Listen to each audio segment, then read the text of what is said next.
There's two things that I really want to stress in the video today. One of the things is I guarantee you're not thinking big enough. And again, all these videos are either mistakes I've made or mistakes I'm currently making, and I'm talking to myself. So mistake number one is not thinking big enough. Mistake number two is not coming from the understanding in both sales and in investing. The deal, Grant Cardone's talked about this for years, and I never cognitively understood it, but now I'm seeing it because of money coming in, and it's completely shifted. So I guess we can just make this video about Grant Cardone. 10xing your goals, whatever the case may be, at least be thinking bigger. If your goal is to make $5,000 a month, why can't you make 10? Why can't you make 50? Why can't you make 500? But some people, especially, I'll even say for me, going from 5K and thinking, well, how am I going to make 50,000 this month? Which I have friends that make way more than 50,000 a month. But some people, because of either lack of belief in themselves or whatever, like it doesn't, because you haven't felt it, you don't know anyone that makes 50K a month. At least for me, when I didn't have friends that were making $50,000 a month, it might feel weird or uncomfortable to be like, whoa, I could make 50 grand in a month. I could make $1 million in a month.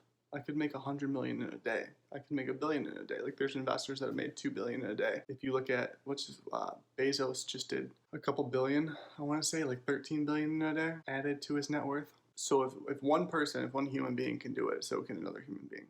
And the reason that this is brought up is in my example from the setting bigger goals side is because I would have been ecstatic years ago to get someone to invest $1,000 or even 100 or 400, like in college especially. I would be ecstatic to have like someone, oh yeah, here's $400 to go play with, to go invest. When I was doing like the hoverboards, for example, so I could get 2 hoverboards for $150 to $125 a piece, sell them for $400 a piece, $600 a piece sometimes when IOHawk was selling them for $1,700. I would have been ecstatic in 2015 to be getting a $1,000 investor, let alone $5,000 investor. Now, finding an investor that will give me 20, again, these are small, I should be thinking way bigger because I got buddies that have buddies who have multi-million-dollar apartment complexes in Texas, and they're the same age as me. So why am I not thinking much bigger and going towards that? Why aren't we all thinking much bigger and going towards that? But I realized, and I kind of touched on this point in a different video where I was like, everything is based on the deal. It doesn't matter how much money it is. If you have a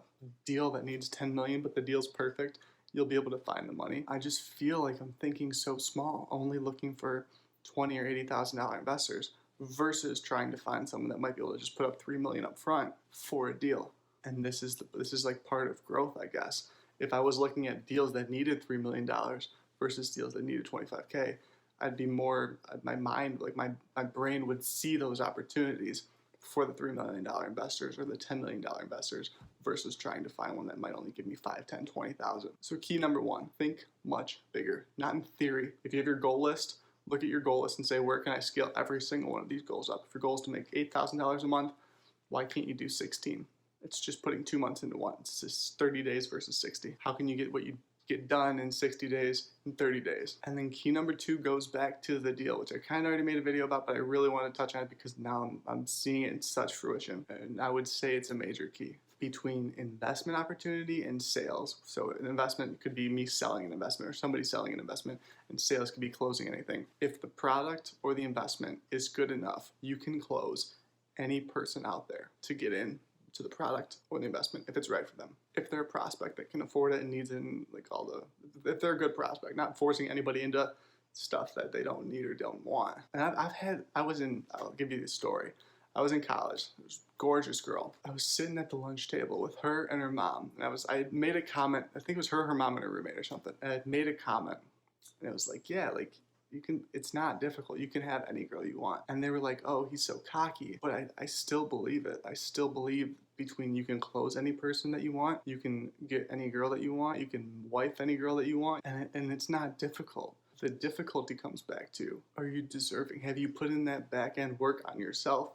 Have you earned that level that girl maybe, or that client, or that sale, or that investment? Have you done the back end work to make the deal so sweet for them that they can't possibly say no? That's how you close. If I said, I'll sell you this pen from David Meltzer, gave a great example. He said, sell me this pen for $1 million. So he said, okay, I'm going to sell you, you're going to buy this pen on a 0% interest. I'm going to loan you $1 million at 0% interest for you to buy this pen.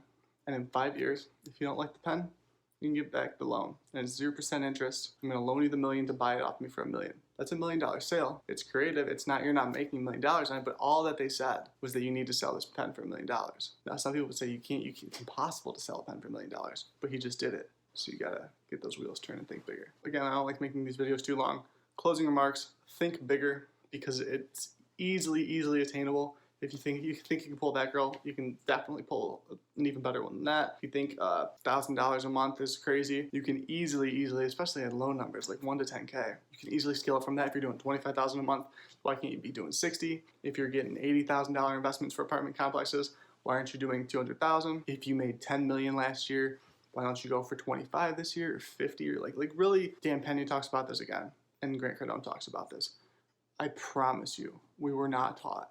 I, at least specifically, wasn't taught how to think about these big goals. But once you see them hitting and you're like, wait, I didn't think I could do that. What else am I not thinking I could do? So like, just because of own, not lack of confidence, but your own, it's almost like what success is. This is where they get into the process is like the reward, because I had to build myself up to these ways. I couldn't have sold, I don't believe I could have sold a $100,000 investment or $50,000 investment, or speculation in this case, to some people a couple years ago, but I wasn't looking at deals that needed 50 to 100K at those times. Whereas now, a $20,000 investment to a person with money, let alone or 60 or whatever the case may be, it's easily doable if the deal's right. So there's my take. Talk to people with money. Think way bigger. If the deal is right, it's an easy close. See you all in the next video.